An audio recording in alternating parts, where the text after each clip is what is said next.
اللہ تعالیٰ نے رمضان میں زوجہ کے قریب جانے سے صحابہ کو منع کیا تھا. بڑا دلچسپ واقعہ ہے.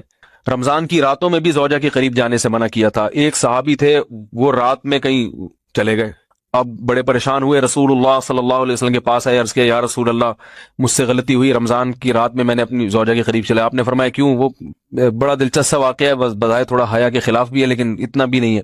وہ کہہ رہے میری زوجہ کہیں پانی بھرنے کے لیے جا رہی تھی، ان کی پنڈلی کھلی تو میری نظر بیوی کی پنڈلی پر پڑی اور میں بس پاگل ہو گیا بیوی کے عشق میں. میں یہ اس لیے بیان کر رہا ہوں کہ جو لوگ نظر کی حفاظت کرتے ہیں وہ بیوی کے عشق میں پاگل ہوتے ہیں. جو دن رات انٹرنیٹ پر پنڈلیاں دیکھتے رہتے ہیں انہیں بیوی کی پنڈلی بھی کیا شکل بھی اچھی نہیں لگتی ان کو. بد نظری کا یہ عذاب ہے، وبال ہے کہ جو اللہ نے گھر میں آپ کے لیے بٹھائی ہے وہ آپ کو اچھی نہیں لگے گی. تو نظر کی حفاظت کیا کرو، اس سے آپ کو اپنی بیوی سے عشق ہوگا، محبت ہوگی. بات آ رہی ہے سمجھ میں؟ تو اب دیکھو کیسا روزے کی حالت ہے. رمضان میں پابندی ہے، اسلام میں حکم تھا جو رمضان میں بیوی سے ہمبستری کرے گا 60 روزے لگاتار رکھنے پڑیں گے. کتنا بڑا جرم، لیکن صحابی سے برداشت نہیں ہوا. صرف زوجہ کے پاؤں پہ نظر پڑی ہے تو وہ کیسے بیوی سے محبت کرتے ہوں گے اور وہ بیوی کے بغیر رہ سکتے ہوں گے. اور آج لوگوں کے فون آتے ہیں، ہماری بیگم جس دن میکے جاتی ہے اتنی خوشی ہے، ایسا اچھا سا فیل ہوتا ہے، ایسا عجیب سا محسوس ہو رہا ہوتا ہے جیسے آزاد ہو گئے. تو میں کہتا ہوں ظاہر ہے اب تمہیں موقع مل گیا کنڈی لگانے کا، ٹھیک ہے نا، اور یہ آنکھ مٹکے کرنے کا، تو خوش تو ہوگے.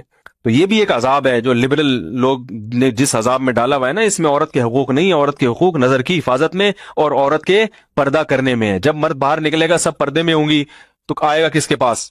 بیگم کے پاس ہی آئے گا. تو اتنے منہ کالا کرنے کے راستے کھول دیے ہیں تو ظاہر ہے پھر کامیاب ازدواجی زندگی نہیں ہوتی. تو نبی کے پاس آئے، عرض کیا یا رسول اللہ میں برداشت نہیں کر پایا. تو آپ مسکرا دیے. تو وہ نبی کے پاس گئے، یا رسول اللہ ایسے ہوا، مجھ سے غلطی ہو گئی. تو آپ نے فرمایا کیوں؟ فرمایا ایسا ہو گیا تھا. تو آپ صلی اللہ علیہ وسلم نے فرمایا 60 روزے رکھو لگاتار. انہوں نے فرمایا ایک کی طاقت نہیں ہے، اس میں یہ ہو گیا 60 کیسے رکھوں گا، نہیں ہے طاقت 60 کی. آپ نے فرمایا ٹھیک ہے پھر 60 غریبوں کو 2 ٹائم کا کھانا کھلاؤ. فرمایا اس کی بھی طاقت بولو بھائی نہیں ہے. اتنے میں ایک صحابی لائے کوئی چیز صدقہ کرنے کے لیے. تو آپ نے فرمایا چلو اصل حکم تو یہی ہے کہ 60 روزے یا پھر 60 غریبوں کو کھانا، وہ نہیں تو چلو فی الحال ان کو تنبیہ کے لیے کچھ ان سے صدقہ کروا لیتا ہوں. فرمایا چلو یہ فلاں خیرات کی ایک چیز لے کر آئے ہیں، تم یہ لے کے غریبوں میں بانٹ دو. انہوں نے فرمایا مجھ سے زیادہ غریب پورے مدینہ میں بھائی کوئی بھی نہیں. آپ صلی اللہ علیہ وسلم مسکرانے لگے، فرمائے جاؤ کھاؤ اور بچوں کو کھلاؤ. اور بھائی غلطی بھی ہوئی اور گھر میں راشن بھی آ گیا. تو اس کے بعد قرآن کی آیت نازل ہوئی کہ احل لکم لیلۃ الصیام الرفث الی نسائکم ہن لباس لکم وانتم لباس لہن علم اللہ انکم کنتم تختانون انفسکم فتاب علیکم وعفى عنکم فالآن باشروہن وابتغوا ما کتب اللہ لکم.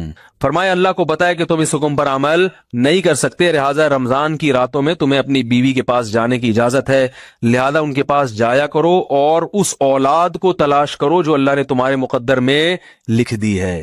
قرآن جہاں بھی بیوی سے ریلیشن قائم کرنے کی بات کرتا ہے اولاد کا ذکر لازمی کرتا ہے، یعنی تلاش کرو اس اولاد کو جو اللہ نے تمہارے لیے لکھ دی ہے. ما کتب اللہ لکم، ما کتب اللہ علیکم نہیں ہے. علا کا مطلب تمہارے خلاف، لکم کا مطلب تمہارے فائدے کے لیے. لام عربی میں نفع کے لیے آتا ہے، علا عربی میں ضرر اور نقصان کے لیے آتا ہے.